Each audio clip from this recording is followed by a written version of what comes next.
This is my template-based cooking that I invented. But I didn't really invent it. I stole it off some guy on the internet, but it's amazing. Right. So, you prep your vegetables like this. Yeah? Spring onions, peppers, mushrooms, whatever you like. That's some bok choy. Now, the good news is, in these containers, these vegetables will remain fresh for 7 to 10 days. Right, so you just use a little bit whenever you want, just keep them in the fridge and you're ready to rock. Okay, these are some meat bags that I've just prepared. You can store them in the freezer like that, write the date on them so you know how long they are. Put them in flat like that. When they're frozen, they'll store like that. Template-based cooking. Now that can be any meat you want. Now, but what I've found, fingers in front of the camera again.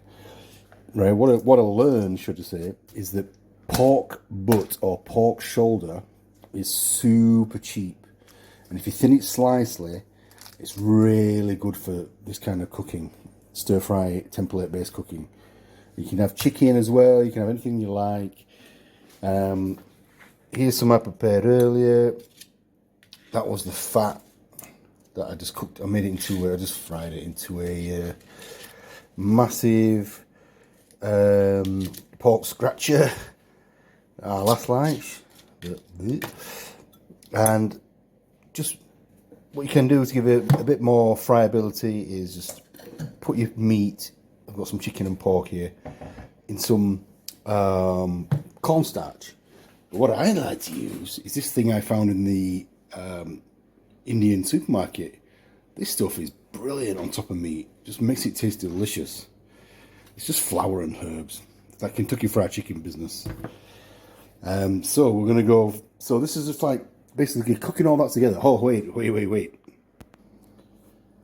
So these are some of the things you can put into your stir fry.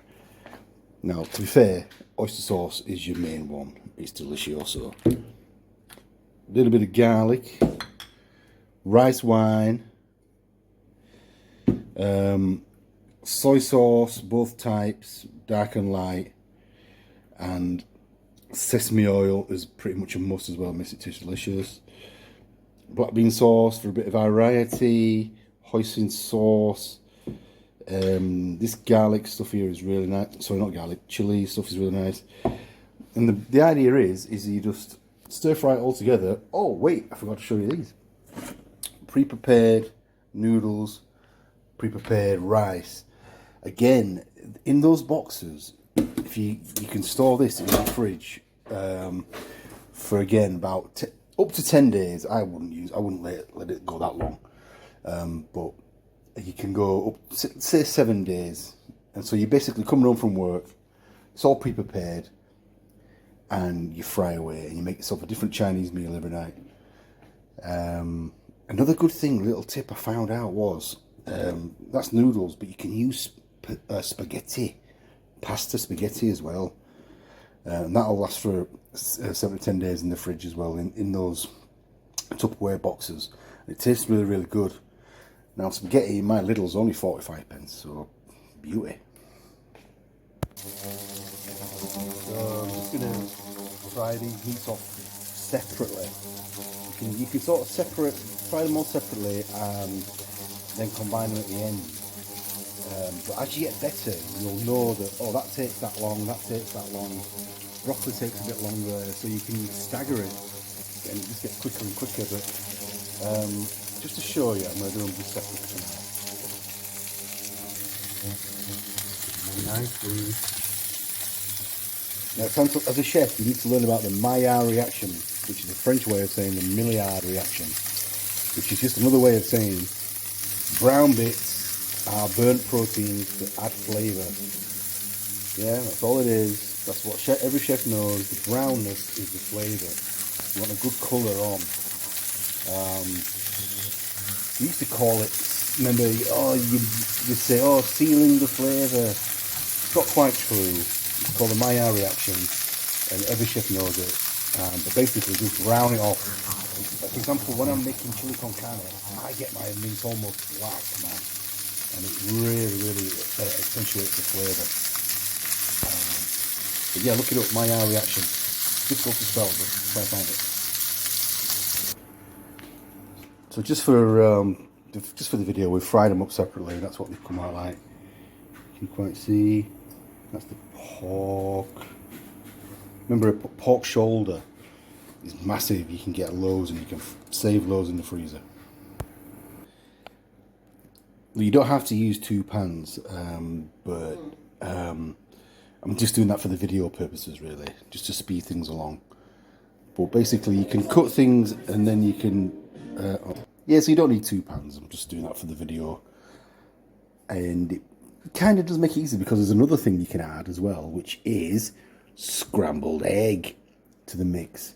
Okay, so it's called, there's such a thing called a scramlet, which is just basically get some eggs, mix them up, throw them in your wok, add some vegetables on top, especially maybe a bit of meat that you've got, a bit of chili, and then you sort of half scramble it, and then leave it, fold it over, put it to the side, and that can go either on top of the dish or in the dish. But I'm not going to bother with eggs today because I don't fancy them. But look up scramlet. Be sure to ask in the comments about my egg custard recipe. Oh.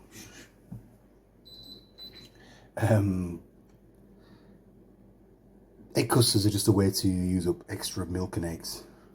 But my friend absolutely loves them, so I'm going to make some for her. So I've just got all my vegetables ready. You know how to do a stir fry. It's just that some things take longer than others, like broccoli takes longer. And I like to put a bit of onion in to start off with, but definitely finish it off with spring onion on top. It's delicious. So onion and broccoli in first. Give them a stir for a bit. You know, it's up to you how you do it. There's no right or wrong. It's how you like it. At this point, I like to put a bit of garlic in, but maybe you don't like it. Maybe you do. It's up to you.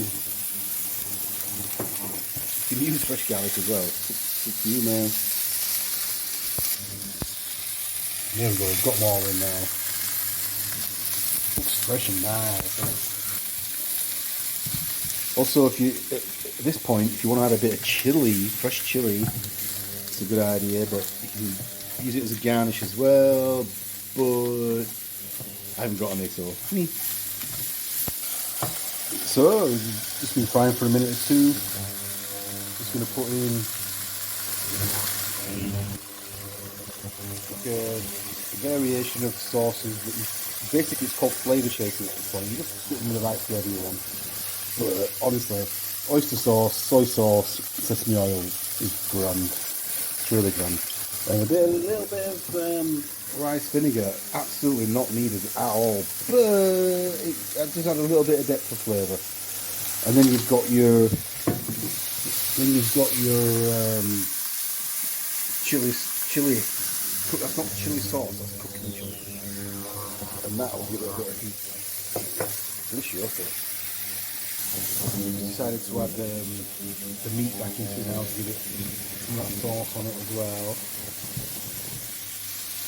And another tip is, not a tip, but you can just add like little drops of water, like this. Just little spots of water just to get that flavour running around.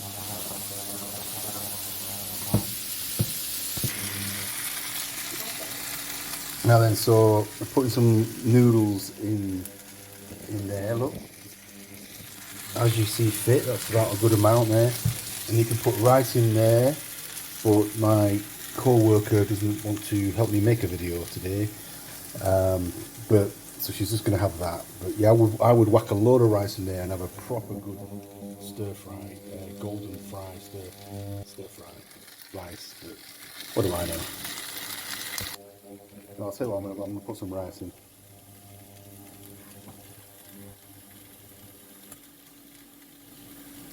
Because this is where the secret weapon comes out. Sesame seed oil on top of, for the last bit with some spring onion on the top just really finishes the dish off. Okay, so you've got a pan full of food there. You've got veggies, meats. You miss the egg out, but you could put some in. You've got all those different flavours, just like Chinese, better, and good for you. Good for you. And the best thing is you can knock it together. Once you've got all your prep, you can knock it together in 20 minutes when you come home from work. And then mine, what I like spring onions, me. I like spring onions on top. And got some spring onions. Tough shit, can't have any. Peace be with you, man.